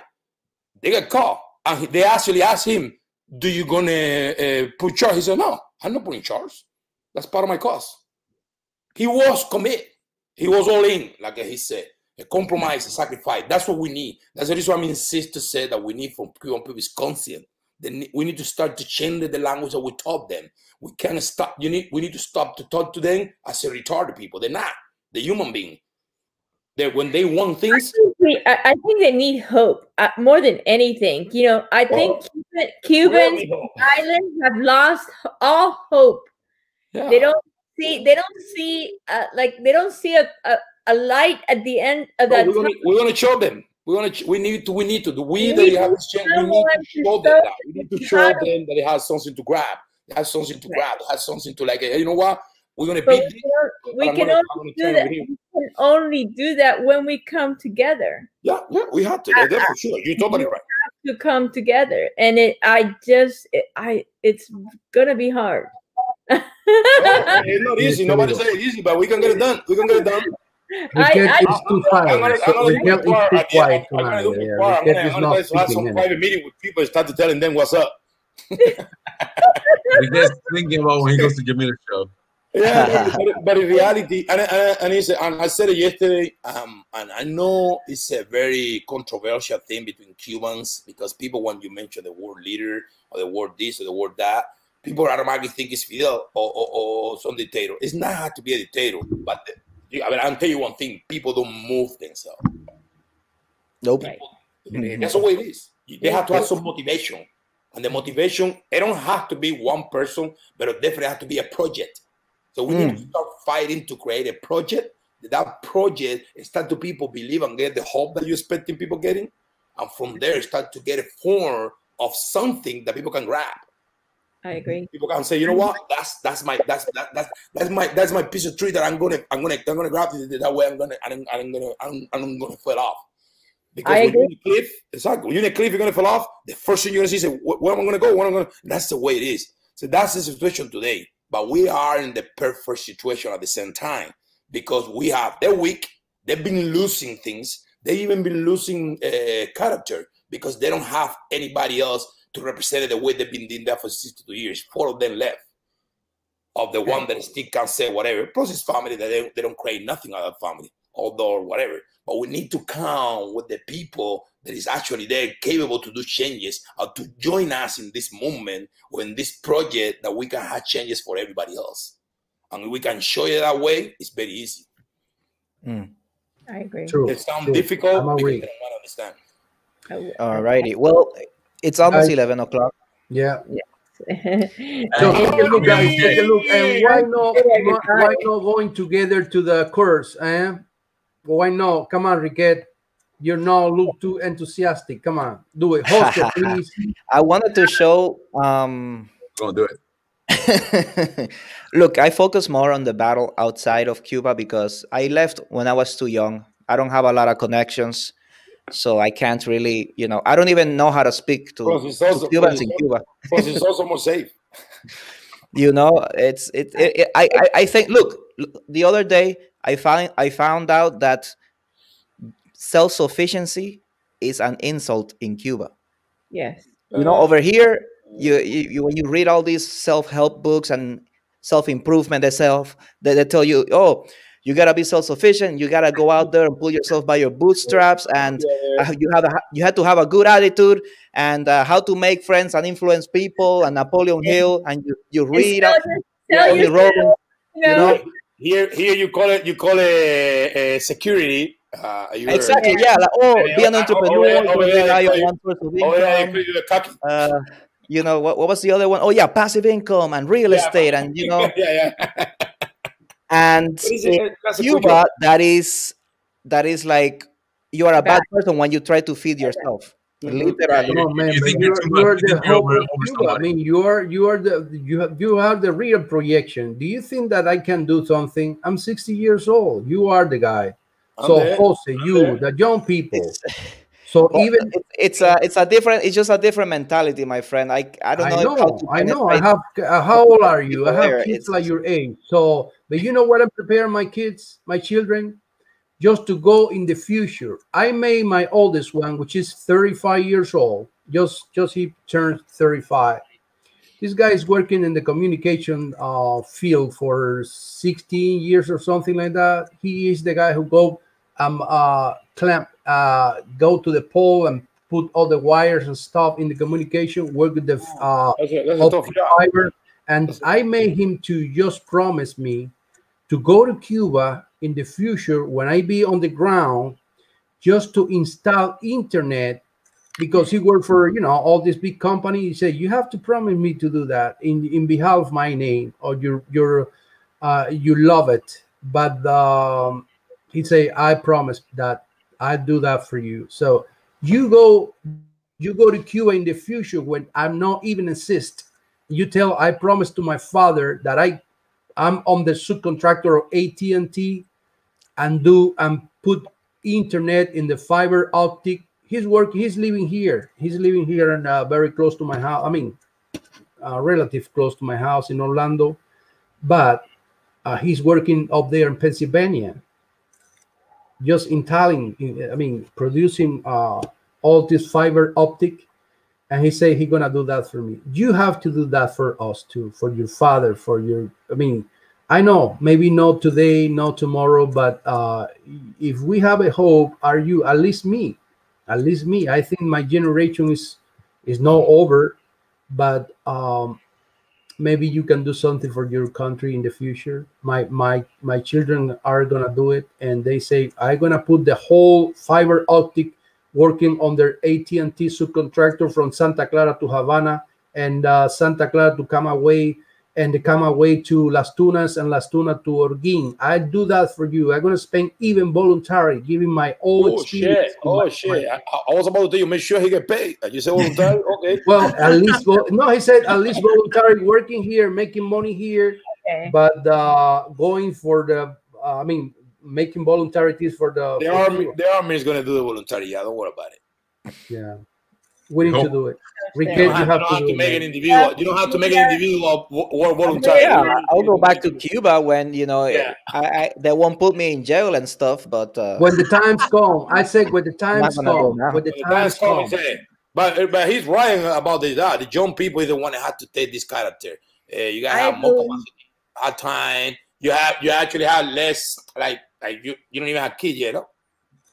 No, he's not No. Exactly. Oh, that's why I'm here, man. No, I know that. But what I'm saying is, Look at Jose. Jose, how old are you, Jose? 29. Hey, so 29, you gotta have a better position. I do gotta say this though. I do gotta say this, and I understand Enrique in this sense. I'm willing to go help my country where I was born and do everything. At the same time, I gotta see people start doing it for themselves too. Yeah. I can't impose something just because I learn freedom and I'm free and I have all the opportunities in the world here. I can't go and impose my will or my view of how freedom is. They're gonna have to ask for it too. It's a plus sign. It can't be a minus and a plus. No, it's like we both gotta add together. I'm willing to go and sacrifice a little bit and put my grain of salt, my grain of sand, and risk a little bit too. But you gotta do it too over there. I can't be pulling here, and then over there you're still sitting waiting for me to pull you out. Exactly. They have to do more. We have everything here. They don't have anything there, so they have to do it. But you, the flame, the freedom, the knowledge, and the pushing is on you guys. You are the most indicated to do it. To go there, if you have the little opportunity to tell, okay, I did this, you can do it too. So they need also a little education in that matter, because I talk to young people all the time, and when I talk to young people all the time, I always talk about politics, and it's always good. But at the end, the conversation ends. It's like, I'll see you in the U.S., or I'll see you in Mexico, or I'll see you in the Dominican Republic, or I'll see you out of here, but I'm not gonna be here. I'm like, well, then why am I trying to go back and help? Like, Right. Well, I unfortunately have been banned from Cuba. I can no longer go back. So because the last time I went in 2018, they almost put me in jail. So that I'm done. They have reason. As a matter of fact, they have something. The reason. Oh, of course, the reason are many. I've been in the opposition groups for 2.5 years now. So well, these people, people in Cuba, they do. First of all, they had a lot of reason to fight. They had no food. They had nothing. They had to fight. They have to fight for themselves. They have to fight, but they need someone. You know, I agree with Ramon. They need someone from here that will go there to show them. But how? No. I mean, if we go there, there's no way. We'll end up in jail. I'm willing. Oh, I'm willing to go. I'm willing. I'm willing to go. I'm waiting for my paper. I'll go. I like it. I like that part. Actually, I like that part better. I did it last year, a year ago. It was hard. It was very tough. Hard. Let me tell you. Yeah, it's hard. But it's not impossible. It's not impossible. I did it. We have to do it more often. We have to do it more often. Look at how many people are online. Look at how many people in those places talking on things and knowledge. Supposedly brilliant, some of them, why they cannot do it, why they cannot move it, why they cannot even create it. Exactly. They have the strength. They have the strength, and they have to be knowing that they have the strength to do it. They have the power. And it had to be because it had to be an influence in that. The people in Cuba now, they try to fight to be the dictators or the government. They're vices. They've never been out of Cuba. They had all their issues. They had a bunch of needies. They had an immediately necessity that is starving like crazy, and because that they don't get that compromise that Jose has been talking, and it's because you're missing that, and you think you have that hope, but reality what they need is a guy first, focus like I said, and a guy, somebody or some project that told them, hey, this is the concentration, and you focus here, you're gonna end it here, and when you end it here, you're gonna be better. But that project, that movement of pieces, it has to be distinguished percent with dignity, with integrity, and also with some hope. People don't want to do it because they're all thinking in their own benefit. Yeah. Most of them, it's people outside Cuba, they have the capacity, but they're all thinking themselves too much. Or they have the damage that they believe that they cannot do nothing for somebody else because they're not going to do it. And to get that together, the only thing we have to do, getting a consent and a conscience. That is what we need to change the language. We need to change the way we talk to Cuban people. We need to start telling them that it's their right. They don't need to begging anymore for freedom. They need to ask for it, which is totally different things. I agree. Like that. I agree. Well, we're going to say our goodbyes because it's been 2 hours. And great. Thank you, Iskra. Thank you, guys. Thank you, fellow, for letting me in. Have a great night. Thank you very much. All right, Iskra, thank you so much. Thank you, guys. Thank you, audience. And, see you next week. We leave you with the hope of Martin Luther King, with the dream of Martin Luther King. And hopefully we can continue that dream in not just tomorrow's Cuba, but tomorrow's America.